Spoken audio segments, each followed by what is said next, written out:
말에는 입술에 이 혀에 힘이 있습니다. 여러분이 선포하는 대로 이루어집니다. 그래서 복된 말씀들을 많이 함께 나누시고 또 함께 이야기를 나누실 때 그 모든 복들이요 다 여러분에게 들어갑니다. 오늘 그 이야기를 좀 더 구체적으로 하려고 합니다. 오늘 말씀의 제목이 뭡니까? 은혜의 부메랑. 은혜를 끼쳤더니 은혜가 돌아오는 일. 여러분 그런 일 종종 경험하시죠? 네. 여러분들이 알게 모르게 섬겼더니 그 섬김의 손길을 통해서 알게 모르게 나에게 또 섬김의 손길이 찾아오는 그런 일들이 나타난다는 거예요. 제가 많이 살지는 않았지만 돌아보니까요, 우리 자녀들이 생기고 나서 자녀들에게 사랑해주고 아껴주고 또 함께 해주는 그런 마음을 갖고 다가오는 분들을 보면요, 부모 마음에 너무너무 감사한 거예요. 그래서 어떻게 하면 이 은혜를 갚을까? 어떻게 하면 내 자녀를 아껴주고 사랑해주는 분들을 위해서 내가 보답을 할 수 있을까? 그런 마음을 갖게 되어집니다. 그래서 제가 할 수 있는 게 뭐가 있겠습니까? 기도하는 거예요. 하나님, 저 가정에 정말 하나님이 내려주시는 큰 은혜가 있기를 원합니다. 하나님께서 책임져 주시는 복된 가정으로 나아가기를 기도합니다. 나중에 크면요, 또 자녀들을 통해서 그 가정들을 도울 수 있고 함께 할 수 있는 그런 길을 열어주시겠죠. 그런 마음과 믿음으로 살아갑니다. 여러분, 은혜를 끼쳤더니 은혜가 돌아오는 그 순간을 경험할 때에 우리는요, 정말 은혜의 부메랑의 삶을 살 수밖에 없다라고 고백할 수밖에 없는 것입니다. 여러분과 제가 하나님 앞에서 형통한 삶을 원하잖아요. 무슨 일을 해도 형통한 삶을 원하시지 않습니까? 그러면요, 법칙은 아주 간단합니다. 하나님을 사랑하고 하나님을 향해 헌신하고 노력하고 하나님을 향해 나아갈 때에 하나님께서도요 저희들에게 나아오시고요 찾아오시고요 함께 하시고요 은혜를 허락해 주시는 것입니다. 아멘. 여러분 그런 삶을 살아나가시기를 축원합니다. 그래서 하나님 마음이 내 마음이고 내 마음이 하나님 마음이 되어질 때, 그리스도가 내 안에 또 내가 그리스도 안에 거할 때 모든 일 가운데 형통하는 역사가 일어날 줄 믿습니다. 아멘. 여러분 그 마음을 갖고 사시라는 거예요. 우리는요 은혜의 부메랑을 말씀을 통해 다시 한번 살펴볼 텐데 이미 우리는 경험하고 체험하고 살고 있지 않습니까? 하나님께 나아갔더니 하나님께서 채워주시고 함께 하시는 역사가 우리들 삶 가운데 일어나고 있지 않습니까? 다윗이요 하나님의 집을 그렇게 짓기를 원했습니다. 그렇게 목 놓아 하나님 앞에 기도하면서 하나님의 성전을 짓기를 간구했습니다. 그랬더니 하나님은요 반대로 너의 집과 너의 나라 너의 왕위를 영원토록 견고케 하리라. 이것이 바로 하나님 마음, 다윗의 마음, 함께하는 마음. 그래서 그의 삶이, 그의 인생이 형통하는 삶으로 나아가게 되어졌다라는 것입니다. 내 수완이 차서 내 조상들과 함께 누울 때에 내가 내 몸에서 날 내 씨를 내 뒤에 세워 그의 나라를 견고하게 하리라. 사무엘하 7장 12절에서 이와 같이 말씀하고 있습니다. 다윗은요 이와 같이 하나님을 믿고 하나님의 뜻을 따라 살았기에 하나님이 부어주시는 놀라운 은혜가 그의 인생 가운데 펼쳐졌다라는 것입니다. 오늘 우리들도 마찬가지라는 거예요. 하나님을 위해서 어떻게 할 수 있을까? 무엇을 할 수 있을까? 그런 고민을 갖고 여러분 살아보세요. 그러면요 하나님께서는요 다윗의 자식을 통해서 그의 나라를 견고케 만드시겠다고 약속하시고 그 일을 이루셨던 것처럼 오늘 저와 여러분들의 가정을 통해서요, 하나님께서 약속을 주시고 다윗과 같은 그런 은혜를 오늘 우리들의 가정을 통해서도 허락해 주실 줄 믿습니다. 하나님께서요, 이와 같이 사무엘하 7장 12절에 약속하시고 16절에도 또 약속하셨죠. 그래서 한번 보시면요, 16절에 내 집과 내 나라가 내 앞에서 영원히 보존되고 내 왕위가 영원히 견고하리라 하셨다 하라. 나단 선지자를 통해서 다윗의 집이 어떻게 될 것인지에 대해서 약속을 하시고 그것을 알려주신 겁니다. 하나님께서 이와 같이 약속하셨으니까 하나님은 이 약속을 지킬까요? 안 지킬까요? 지켜나가시는 거예요. 그리고 나서 여러분 8장 14절을 한번 보세요. 사무엘하 8장 14절에 보시면 다윗이 에돔에 수비대를 두되 온 에돔에 수비대를 두니 에돔 사람이 다 다윗의 종이 되니라. 다윗이 어디로 가든지 여호와께서 이기게 하셨더라. 하나님께서 다윗의 집을 견고케 만드시고 그의 나라를 견고케 하신다고 하셨으니까요, 나가서 전쟁터에 나가면 그 다윗이 승전가를 부를 수밖에 없는, 하나님께서 싸워 이겨주시는 그런 역사를 펼쳐주시는 것입니다.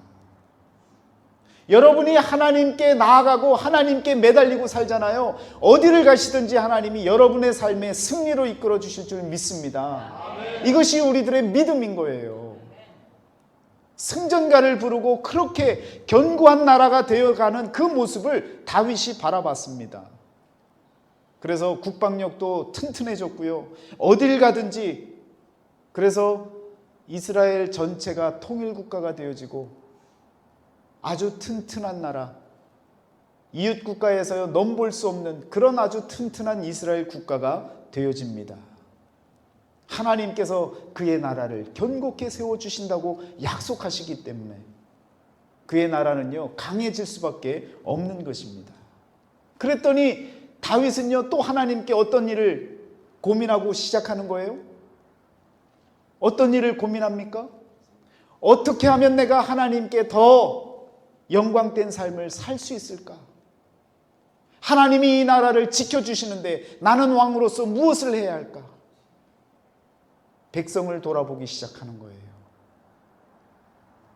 그래서 여러분 8장 15절에 14절에 이와 같이 하나님께서 어디로 가든지 여호와께서 이기게 하여 주시니까요 힘이 나는 거예요. 그러니까 이제는 바깥뿐만 아니라 내부적으로 국가적으로도요 15절에 이렇게 말씀하고 있습니다. 다윗이 온 이스라엘을 다스려 다윗이 모든 백성에게 정의와 공의를 행할세.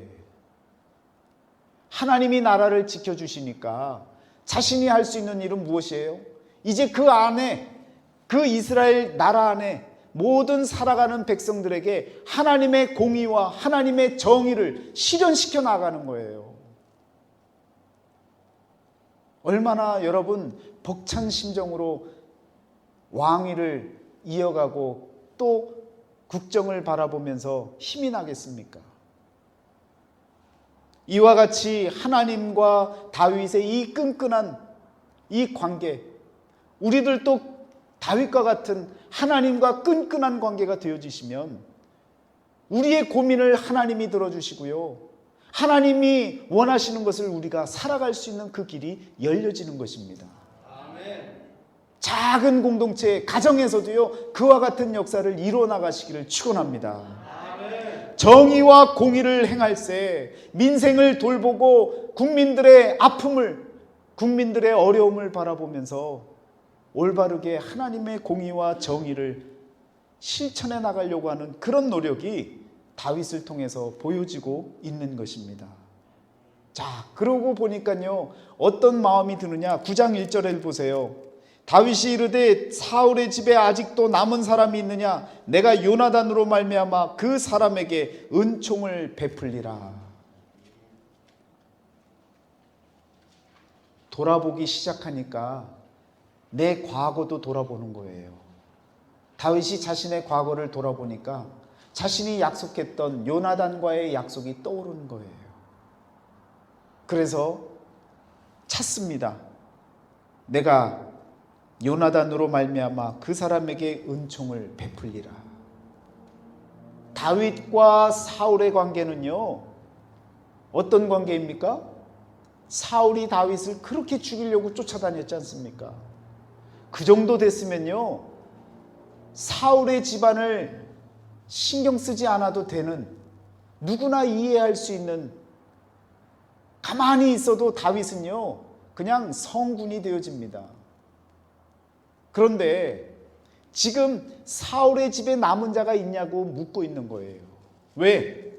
요나단과의 그 약속, 함께했던 요나단과의 그 끈끈한 사랑, 그것을, 그 약속을 통해서 이루어가기 위해서 남은 자가 지금 있냐고 묻는 거예요.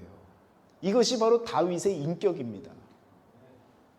이만큼 잘 됐고 나를 그렇게 업신여기고 나를 죽이려고 하던 그 집안이 다 무너졌고 다 죽었으면 남는 사람까지 찾아갖고 죽여도, 그때 당시는요, 뭐 요즘도 마찬가지 아닙니까? 정권이 바뀌면 다 감옥에 집어넣고 다 난리 부리고 그냥 계속해서 피바람이 부는 게 지금 또 마찬가지 아닙니까? 그때는요, 찾아서 한 명도 남지 않도록 씨를 말리는 것이 그때 당시의 모든 사정이고 정상적인 그런 왕권 교체였습니다. 아무리 나를 죽이려고 했던 사울 왕이지만, 그러나 나를 살려주고 나를 있게 했던 그 요나단, 사울의 아들 그 요나단으로 인해서 자신이 왕의 자리까지, 하나님의 일을 행할 수 있는 왕의 자리에까지 있게 되어졌던 그 사실을 기억하고, 씁쓸하기도 하지만 사울의 사람들을 찾아서 돕기를 작정하는 거예요. 얼마나 그의 인격이 대단합니까? 어찌 보면 찾아서 능멸하고 해치워도 아무도 뭐라고 할 사람이 없는데, 다윗은요 거꾸로 그 남은 사람을 찾아다가 자신이 보호하고 아껴주고 그 사랑을 나눠주고 싶고 그 은혜를 나눠주고 싶은 그 심정으로 지금 찾겠다고 민생을 돌아보면서 기억에 남는 그 요나단의 자녀들이 있는지를 찾고 있는 거예요. 사울의 사람들이 있는지를 찾고 있는 거예요. 여러분과 저의 마음에 그런 마음이 일어나기를 축원합니다. 저 인간 내가 반드시 내가 어떻게 하리라, 그게 아니라 여러분, 은혜의 부메랑으로 내가 더 사랑하면 그보다 더 큰 사랑이 나에게 찾아올 것을 우리가 알고 있기 때문에, 지금까지 여러분의 인생에 기억에 남는 사람들, 은혜의 부메랑으로 다시금 은혜의 손길을 펼쳐가는, 사랑의 손길을 펼쳐가는 그러한 믿음의 사람으로 성장해 나가시기를 축원합니다. 아멘. 여러분, 이것이 다윗의 인격이었고 그의 인생이었고, 그래서 하나님이 그를 사랑하시고 친구처럼 여기는 그의 모든 삶이 하나님 마음에 합당한 그런 존재로 성장해 나아가는 것입니다. 여러분, 그러면요 9장 1절을 보셨는데 9장 4절로 한번 가보세요. 3절에 보면, 2절에 보면요, 시바라고 하는 사람이 나옵니다. 사울의 집에는 종 한 사람이 있으니 그의 이름은 시바라. 그런데 이 시바가 어떤 얘기를 합니까? 3절에 보니까 끝자락에 요나단의 아들 하나가 있는데 다리 저는 자니이다, 이렇게 얘기를 해요. 그러니까 4절에 왕이 그에게 말을 하지요. 그가 어디 있느냐? 시바가 왕께 뭐라고 합니까? 로드발 암미엘의 아들 마길의 집에 있나이다. 여러분, 여기 4절에 암미엘이라고 이야기를 하는데 어디서 많이 들어본 이름 아니에요? 어디서 나오는 이름이에요? 암미엘. 망각의 은혜가 역사하셔서 아무도 기억을 못 하십니까? 지난주에 우리가 성경 본문을 한번 찾아봤잖아요. 역대상 3장 5절입니다. 기억나시죠? 예루살렘에서 그가 낳은 아들들은 이러하니라. 시므아와 소밥과 나단과 솔로몬 네 사람은 다 암미엘의 딸 밧수아의 소생이요. 누구 얘기할 때 나온 얘기예요? 밧수아. 밧수아는 누구였어요? 밧세바. 밧세바 이야기할 때 나왔던 그 이름인데, 여러분 이 암미엘이라고 하는 사람은 밧세바의 아버지예요.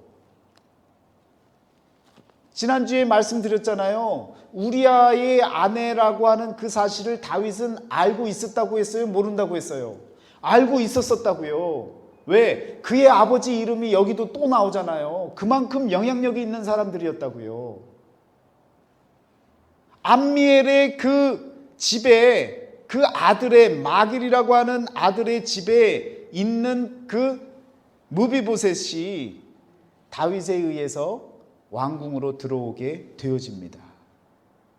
자, 그렇게 해서 들어온 무비보셋을 다윗이 뭐라고 이야기합니까? 7절 말씀에 다윗이 그에게 이릅니다. 무서워하지 말라. 내가 반드시 내 아버지 요나단으로 말미암아 내게 은총을 베풀리라. 내가 내 할아버지 사울의 모든 밭을 다 내게 도로 주겠고 또 너는 항상 내 상에서 떡을 먹을지니라. 무비보셋이요, 기겁을 하는 거예요. 두려워서 떨었습니다. 자신의 할아버지 사울 왕이 다윗을 그렇게 죽이려고 했는데 자신을 찾았으니 나를 이제 멸절시키려고, 죽이려고 나를 찾았구나. 그리고 두려운 마음으로 찾아갔는데 너의 할아버지 사울 왕이 가졌던 모든 땅을 다 너에게 주겠다는 거예요. 남에게 가는 땅이라 아멘 또 없네요. 만약에 여러분에게 땅이 갔다 그러면 간다고 하면 그냥 아멘 할 텐데, 무비보셋에게 땅이 간다니까 신경 안 쓰시는 거죠. 그리고 또 한 가지는 뭐예요? 왕과 함께 상에서 떡을 먹는, 항상 같이 왕의 아들처럼 늘 밥상을 같이 공유하는 그런 은혜를 주겠다는 거예요. 소유의 모든 것을 다 허락하고 또한 관계의 모든 회복을 다윗이 다 허락해 주겠다는 것입니다. 그랬더니 무비보셋이 뭐라고 얘기합니까? 8절에 그가 절을 하여 이르되 이 종이 무엇이기에 왕께서 죽은 개 같은 나를 돌아보시나이까. 뭐 같은 나요? 개. 개 중에서도 어떤 개요? 죽은 개요. 여러분, 죽은 개는요, 그 누구도 돌아보지 않아요. 개는 그래도 이쁘죠. 죽은 개는 뭡니까? 당장 치워버려야 될 그런 상태의 모습 아닙니까? 그런 존재와 같은 나를 어떻게 이와 같이 큰 은혜를 베풀어 주십니까? 이렇게 반문하고 있는 거예요. 놀랍지 않습니까? 다윗은요, 그런 마음의 소유자였어요. 그런 인품을 갖고 있는 사람이었습니다. 그런데요, 이 무비보셋이 어떤 사람이냐? 12절을 보세요. 12절을 보시면 무비보셋에게 어린 아들 하나가 있으니 이름은 미가더라. 시바의 집에 사는 자마다 무비보셋의 종이 되니라. 여러분, 이 무비보셋에게 아들 하나가 있는데 아들 이름이 뭐라고요? 시바가 아니라 미가. 시바는 사울 왕의 종이었습니다. 그 종이요, 참 대단한 사람이에요. 사울 왕의 종이었던 사람은요, 자식이 몇 명인 줄 아세요? 자기 자식이 15이에요. 그리고 종이 또 몇인 줄 아세요? 20명이에요. 그게 종입니까? 대단한 권력가죠. 그런데 사울 왕의 종이었단 말이에요. 무비보셋을 다시금 일으켜주니까 지금 말씀하고 있잖아요. 이 무비보셋에게 시바가 그 집으로 들어갔는데 그 집에 들어간 모든 사람들이 다 무비보셋의 종이 되어지는 거예요. 다시금 사울 왕의 그 모든 재산권, 모든 형편이 다시금 회복되어진 겁니다. 그런데 무비보셋이 두 다리를 절었어요. 왜 절었습니까? 사울과 요나단이 블레셋과 전투가 벌어질 때 전장에 나갔는데 그때 2명 다 죽었어요. 그리고는 왕권이 유린을 당합니다. 그래서 도망가야 되니까요, 유모가 그 어린 무비보셋을 안고 5살 난 그 아이를 안고 막 도망가다가 급히 안고 도망가다가요 떨어진 거예요. 떨어뜨렸는데 요즘처럼 병원에 가서 이렇게 확인을 해보지 않으면 어떻게 됩니까? 관절이 문제가 생겼는데 고치질 않아 놓으니까 두 다리 다 절게 되어진 거예요. 말하자면 금수저로 났는데요, 하루아침에 흙수저가 된 거예요. 왕자로 태어났는데 도망자가 되어버린 거예요. 잡히면 죽일 사람이 되어진 거예요. 이 정도 되어지면요, 인생의 바닥을 치고 바닥을 뚫고 땅속을 헤매고 있는 그런 심정 아닙니까? 그러면 무비보셋이요, 무슨 감사가 있고 무슨 은혜가 있다고 그 자식의 이름을 미가라고 짓겠습니까? 그 미가라고 하는 그 이름이요, 어떤 이름의 의미가 있느냐? 여호와 같은 이가 누구냐? 여호와와 같은 이가 누구냐? 자기 아들의 이름을 지면서 하나님을 찾고 있는 거예요. 하나님, 선하신 하나님이 어디 있느냐? 이와 같은 하나님이 어디 있느냐? 누가 하나님과 같으냐? 그 얘기는 하나님만으로도 기쁨으로 사는 인생을 살고 있었다는 거예요. 여러분, 한 군데 찾아보시면요, 지금 10장까지 넘어오다가 잠시 뒤로 한번 가보시겠습니다. 사무엘하 7장 21절을 한번 보세요. 다윗이 하나님께 기도드리는 장면입니다. 그런데요, 주의 말씀으로 말미암아 주의 뜻대로 이 모든 큰 일을 행하사 주의 종에게 알게 하셨나이다. 그런즉 주 여호와여, 주는 위대하시나니 이는 우리 귀로 들은 대로는 주와 같은 이가 없고 주 외에는 신이 없음이니이다. 여러분, 다윗이 이렇게 기도를 하잖아요. 이렇게 기도했던 이유가 어디에 있어요? 나단 선지자를 통해서 다윗과 그의 후손의 그 왕위를 영원토록 이어갈 수 있도록 하나님이 약속을 해주셨잖아요. 그러니까 너무너무 감사해서 하나님밖에는 다른 신이 없습니다, 이렇게 고백했단 말이에요. 여러분 같아도 그런 고백할 수 있죠? 하나님 너무 감사합니다. 우리 집안을 대대로 하나님께서 그렇게 왕권으로 이어주시고 끊임없이 견고한 가정으로 인도해 주신다니 너무너무 감사합니다, 이렇게 기도할 것 아니에요. 그런데 지금 무비보셋은요, 반대라고요. 다 무너졌어요. 완전히 다 가라앉아 버렸습니다. 그런데 그의 아들의 이름 가운데 여호와 같은 이가 누구니까? 여호와만이 나의 인생의 전부입니다. 표현이 다르지요, 똑같은 의미입니다. 많은 것으로 복을 받았던 다윗도 그와 같이 고백했는데, 무비보셋은요 다 뺏기고 모든 것이 다 없어졌는데 그의 인생 가운데 자식을 낳았는데 하나님께 감사하는 마음으로, 하나님을 인정하는 마음으로 그의 이름을 지었다라는 거예요. 놀랍지 않습니까? 그런 믿음이 있어야 되는 거예요. 저는요, 이 본문 말씀을 읽어나가면서 무비보셋이 은혜의 부메랑이 돌아온 이유는 요나단에게도 있지만 무비보셋 자체가 믿음으로 살았기 때문에, 하나님을 인정하고 살았기 때문에, 아무리 무너지는 인생을 살았지만, 아무리 죽은 개 같은 그런 모습으로 사는 인생 같은 삶을 살았지만 그에게 하나님에 대한 확신이 있었기 때문에 하나님께서 은혜를 허락해 주신 줄 믿습니다. 여러분, 우리가 살다 보면요, 다윗과 같이 많은 의리의리한 것들을 하나님께로부터 받지 않아도요, 아니 반대로 많은 것, 있는 것조차도 다 빼앗긴다 할지라도 하나님을 인정하고 하나님께 고백하고 하나님께 나아가는 인생을 살면요, 하나님이 다시금 회복해 주십니다. 하나님은요, 우리의 고백을 원하시는 거예요. 우리의 믿음의 고백을 기다리고 계신다고요. 여러분과 저의 그 믿음의 고백을 통해서 하나님께서 우리에게 무비보셋과 같은 정말 개보다도 못한 우리의 인생 가운데 하나님이 부어주실 은혜가 기대가 되어지고, 또 그 모든 은혜를 여러분과 제가 누릴 때에 하나님밖에는 없습니다.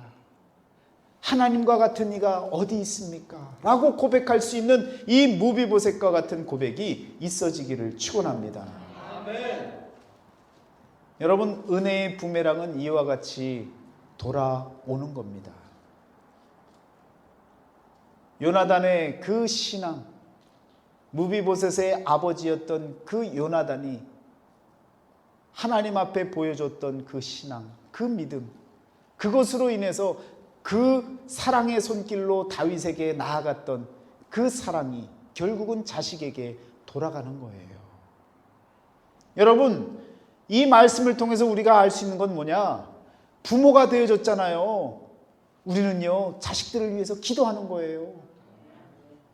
기도한 만큼 그 모든 기도가 분명히 부메랑으로, 기도의 부메랑으로 찾아오리라 믿습니다. 아멘. 하나님, 기도해도 우리 자식은 안 돼요. 그 자식은요, 버린 자식이에요. 아니에요, 여러분.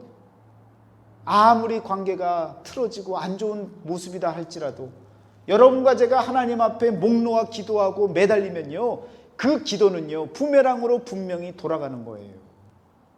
요나단이 보여줬던 것과 같이 사랑의 손길로 하나님의 사람으로 힘껏 살고 믿음으로 자신의 삶을 살아나갈 때에 그의 아들 무비보셋에게 하나님의 은혜가, 더 큰 은혜가 그에게 주어지는 것을 우리가 확인할 수 있지 않습니까?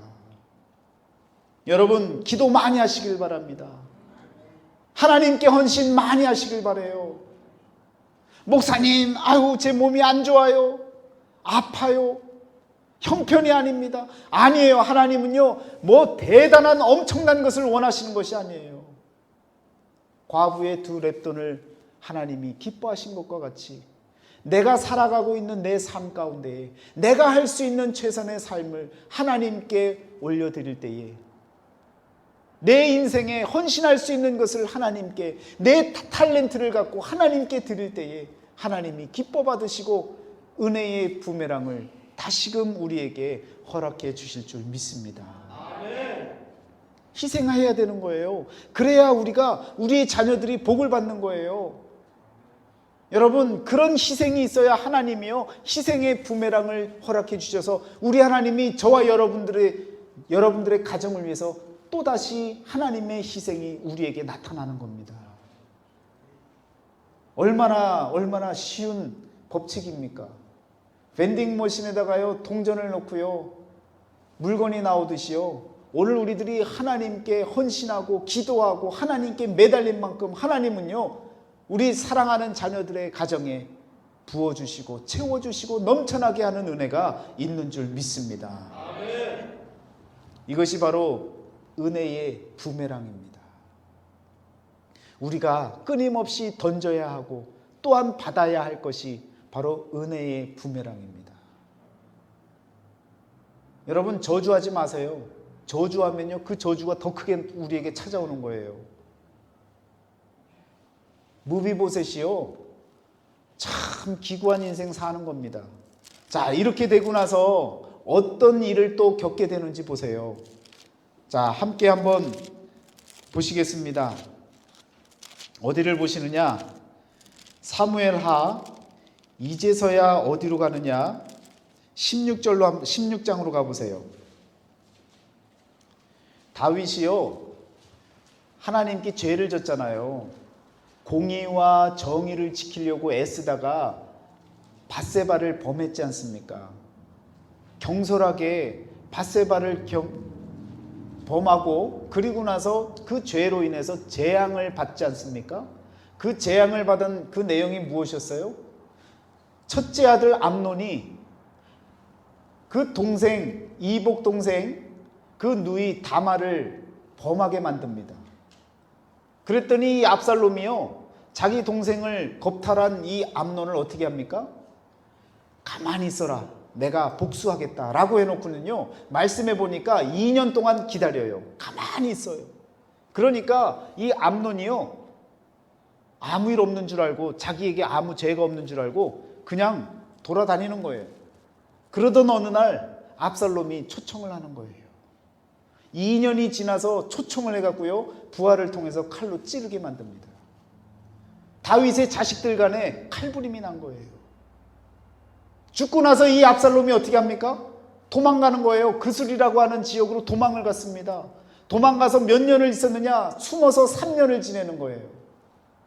그랬더니 가장 충신이었던 요압 장군이 다윗에게 이야기를 합니다. 다윗이요, 저 압살롬을 그대로 두시겠습니까? 불러드려야 할 것 아닙니까? 그래서 불러오라고 해요. 예루살렘에 그래서 들어옵니다. 들어왔는데 이 압살롬이요, 아버지가 자신을 불러다만 놓고 바라보지 않고 하니까 마음이 변한 거예요. 그 전까지는 아버지가 그리웠는데, 아버지한테 왔는데 아버지가 시큰둥하니까요, 아들 마음이 변한 거예요. 그래서 반역을 일으킵니다. 쿠데타를 일으킨 거예요. 그래서 동네방네 모든 그 지파들을 다 자기 손아귀로 다 집어넣고요, 그리고는 자기가 왕이 됐다고 선포하게 만듭니다. 이 사실을 듣고 다윗이 도망가는 거예요. 도망가는데 가는 길에 여러분 시바를 만난 거예요. 발음을 조심해야 되겠네요. 시바를 만나게 됐는데 이 시바가 다윗에게 뭐라고 얘기하느냐? 16장을 보세요. 16장에 보니까요, 다윗이 이 시바를 만났더니 시바가 많은 것을 갖고 나옵니다. 두 나귀에다가 떡 200개와 건포도 100송이, 여름과일 100개, 포도주 한 가죽 부대를 싣고 다윗을 맞는지라. 왕이 시바에게 이르되 내가 무슨 뜻으로 이것을 가져왔느냐? 그랬더니 시바가 뭐라고 얘기해요? 나귀는 왕의 가족들이 타게 하고 떡과 과일은 청년들이 먹게 하고 포도주는 들에서 피곤한 자들에게 마시게 하려 함이니이다. 다윗이 도망가는 상황에 지금 시바가 사울왕의 종이었던 그 시바가 어떻게 왕을 보필하는 것을 잘 알고 있는 거예요. 그러니까 쫓아나와서 지금 막 열심히 막 챙겨주는 거예요. 그리고는 뭐라고 얘기합니까? 왕이 이렇게 이야기를 하는 거예요. 내 주인의 아들이 어디 있느냐 하니 시바가 왕께 이르되 예루살렘에 있는데 그가 말하기를 이스라엘 족속이 오늘 내 아버지의 나라를 내게 돌리리라 하나이다. 여러분, 이렇게 이야기를 해서요, 시바가 이렇게 이야기를 하니까 무비보셋이 어떻게 되는 거예요? 상황이 죽일 놈이 되는 거예요. 나라를 꿀꺽하겠다라고 지금 남아있는 그런 은혜를 모르는 인간으로 전락해버린 거예요. 시바가요, 이와 같이 중간에서 이렇게 이간질을 한 거예요.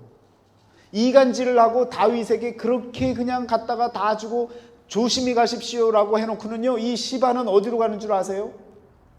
무비보셋에게 가야 되는 것 아닙니까? 그의 종인데 어디로 가느냐? 시므이라고 하는 사울왕의 친족, 사울왕의 친척들에게 간 거예요. 그리고는 거기 가서 살고 있는 거예요. 그런데요, 그렇게 살다가 다윗이 다시금 우여곡절 끝에 압살롬이 죽게 되어지고 다시금 돌아옵니다. 다시 복귀하게 되어져요. 그 복귀할 때 또 마찬가지로 이 시바가요, 다윗을 맞으러 나갑니다. 어디에 그 이야기가 나옵니까? 보세요. 오늘 본문 19장입니다. 19장 16절에 보면요, 시므이가 급히 유다 사람과 함께 다윗 왕을 맞으러 내려올 때에 베냐민 사람 1000명이 그와 함께하고 사울 집안의 종 누구도요? 시바도 그의 아들 15과 종 20명과 더불어 그와 함께하여 요단강을 밟고 건너 왕 앞으로 나아오니라. 죽을 죄를 진 거예요. 지금 다윗 왕이 다시 복귀한다는 얘기를 듣고 시므이는 어떤 사람이었어요? 다윗을 그렇게 욕한 사람 아닙니까? 너 나가 죽어라 라고 그냥 그렇게 외쳤던 사람이에요. 다윗이요 그냥 용서하고 하나님이 저를 통하여서 나를 욕하는 것이니 내버려둬라, 죽이지 말아라, 그렇게 했던 사람인데 그 시므이 자기가 죽을 걸 아니까 지금 다윗이 다시금 예루살렘으로 돌아온다고 하니까요 쫓아나가서 지금 꿇어 엎드려 갖고 지금 사죄하고 있는 거예요. 그 옆에 누가 있는 거예요? 시바도 지금 같이 와서 있는 거예요. 이해가 되시죠? 그러니까 그렇게 나와 있는 그 사람들에게 다윗이요 참 대단한 인격의 사람입니다. 너희들 다 죽었어, 따라와, 이렇게 하지 않았어요. 그래, 알겠다. 그리고는 다 모든 걸 용서하고요 그냥 돌아오는 거예요. 돌아올 때에 오늘 본문의 말씀, 다윗과 무비보셋이 드디어 만나게 되어진 것입니다. 어떡하죠? 이제 시작인데 30분 넘게 지금 말씀을 드렸는데 이제 시작인데 어떡하죠? 여러분, 무비보셋이 이와 같이 지금 오늘 본문에 나와 있는 것처럼요 허름한 모습, 수염도 깎지 않고요 또 그의 발을 또 씻지 않고요 맵시도 내지 않고요 옷도 빨지 않은 상태로 주인을 기다린 거예요. 그의 충정과 그의 마음은 한결같은 거예요. 이렇게 기다린 자에게 다윗이 나와서 이야기를 합니다. 무비보셋이여, 네가 어찌하여 나와 함께 가지 아니하였더냐. 왜 이렇게 이야기하겠어요? 시바에게, 그 이간질하는 시바에게 지금 2번이나 이야기를 들은 것 아닙니까? 확인해 봐야 되는 거 아니에요. 그러니까 묻고 있는 거예요. 물었더니 뭐라고 또 얘기를 합니까? 당신 마음대로 하옵소서. 왕 마음대로 하시옵소서. 저는 더 이상 할 말이 없습니다. 간단히 얘기하면 이렇게 얘기를 하는 거예요. 시바가 이간질하여서 이렇게 만들었는데 저는 더 이상 왕에게 할 말이 없습니다. 왕께서 알아서 처분하십시오. 그렇게 이야기를 했단 말이에요. 여러분, 애통하는 마음으로 기다렸던 그 무비보셋의 마음을 여러분 기억하셔야 돼요. 다윗 왕에게 가서 그렇게 이간질했던 그 시바라고 하는 그 종, 무비보셋은요 쫓아가서 해코지 하지 않았어요. 시바를요 자르지 않았어요. 죽이지 않았어요. 세상에 드러나는 그 악을 바라보며 애통하는 마음으로 오히려 자신이 회개하고 오히려 그 자리를 지키며 그곳에서 하나님 앞에 간구하고 기도하고 자신의 왕이었던 다윗을 기다렸다는 얘기예요. 여러분, 우리가 살다 보면 우리를 힘들게 하고 어렵게 하는 사람이 있으면 어떻게 해요? 당장 팔 걷어붙이고 쫓아가죠. 가만히 있겠어요? 네 죽고 나 살자는 심정으로 쫓아가잖아요. 그런데요, 세상 악에 대해서 그렇게 하지 않았다고요. 엎드려서 기도하고 기다리며 자신의 몸을 가꾸지 아니하고 자신의 왕이 나타날 때까지 자기를 있는 그대로의 모습을 지켜가면서 애통하는 자의 모습으로 지냈다라는 것입니다. 애통하는 자는 복이 있나니 그들이 위로를 받을 것이며, 마태복음 5장 4절에 이와 같이 말씀하고 있는 거예요. 여러분, 세상 죄악에 대해서 여러분 맞서지 마세요. 그냥 기도하시는 거예요. 보잘것없는 인생 같아 보이지만 엎드려서 기다리고 기다리면요 하나님이 열어주시는 겁니다. 가서 맞서서 싸우잖아요. 똑같은 악으로 싸우는 것밖에 안 되어지는 거예요. 얼마나 답답한, 옆에서 봤을 때 무비보셋이 얼마나 답답했겠습니까? 그런데 하나님이 다윗을 통해 다시금 열어주시는 거예요. 여러분, 다윗이 대답을 뭐라고 하느냐? 내가 어찌하여 또 내 일을 말하느냐? 너는 시바와 밭을 나누라. 이렇게 이야기를 합니다. 잘 보셔야 돼요. 여기 잘못하면 곡해하고 오해할 수 있습니다. 다윗이 지금 무비보셋이 엄청 짜증나고 힘들게 하는 그런 얘기를 했기 때문에 하는 얘기가 아니에요. 너는 어찌하여 또 너의 일을 내게 말하느냐라고 이야기할 때 이 일은요, 다른 것이 아니라 너와 내 관계가 이미 회복되어졌고 같이 겸상을 하는 관계인데 왜 이와 같이 나를 믿지 않고 이렇게 너의 일을 다 이야기하느냐. 이렇게 여러분들이 받으셔야 되는 거예요. 안 그러면요, 우리의 생각으로 받잖아요. 그러면 너 왜 또 네 일을 그렇게 자꾸 얘기해? 귀찮게 하지 마. 이렇게 받으면 안 되는 거예요. 다윗은요, 그런 마음의 사람이 아니에요. 무비보셋에게 줬던 두 가지의 은혜, 소유의 문제, 밭을 다 줬던 다윗, 그리고 자기와 함께 겸상할 수 있도록 만들었던 관계를 회복시켰던 그 다윗은요, 지금 무비보셋에게 나무라고 있는 게 아니에요. 너와 나의 관계가 이런 관계냐? 네 아버지와 나의 관계는 이런 관계가 아니란다. 너는 이미 관계가 회복된 사람이야. 걱정하지 마. 너의 소유권 너가 결정해. 시바와 나누든지 네가 다 갖든지 마음대로 해. 결정권까지 다 준 거예요.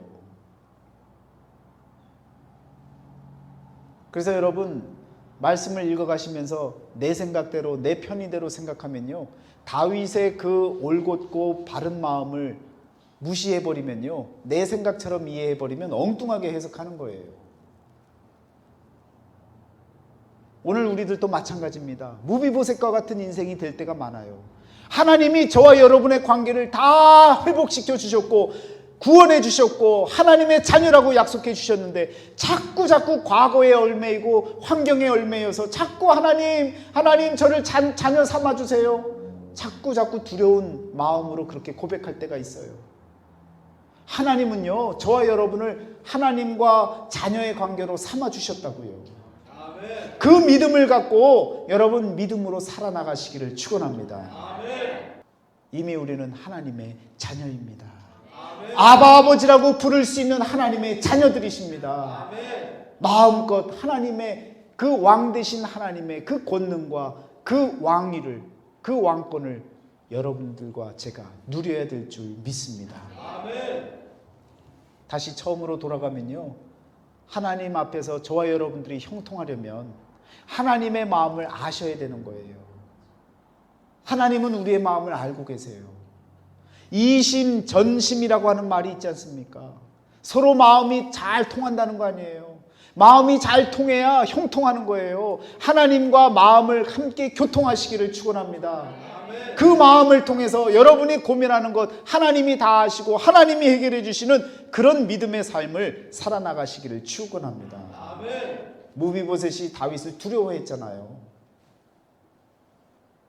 그런데 지금 또 두려워하고 있는 거예요. 무비보셋의 흠이라고 하면 바로 이것 하나밖에는 없는 거예요. 믿음도 좋았고 다 좋았는데 하나님을 인정할 줄 아는 자였는데 끝까지 두려워하는 자로 살았다는 거예요. 여러분, 영어에 보면 fear, F-E-A-R이라고 하는 이 어떤 동사예요? 두려워하는 거예요. 두렵다라는 거죠. 그런데 이 동사가 여러분 성경에서요, 또 다른 한 가지 의미로 쓰여지는데 그것이 어떤 거예요? Fear the Lord. 그러면 뭐예요? 하나님을 경외하라는 거예요. 똑같은 동사의 의미지만 그러나 두려워하는 자에게는요, 이것이 두려움이 되는 거예요. 그러나 하나님을 경외하는 자에게는 이 fear이라고 하는 이 말이 경외하는 자, 하나님을 높여주는 자가 되어지는 겁니다. 여러분이 선택하시는 거예요. 무비보셋과 같은 인생이지만 그러나 여러분의 fear, 이 자체가 두려움이 아니라 하나님을 경외하는 자로서의 삶을 살아나가는 저와 여러분이 되어주시기를 축원합니다.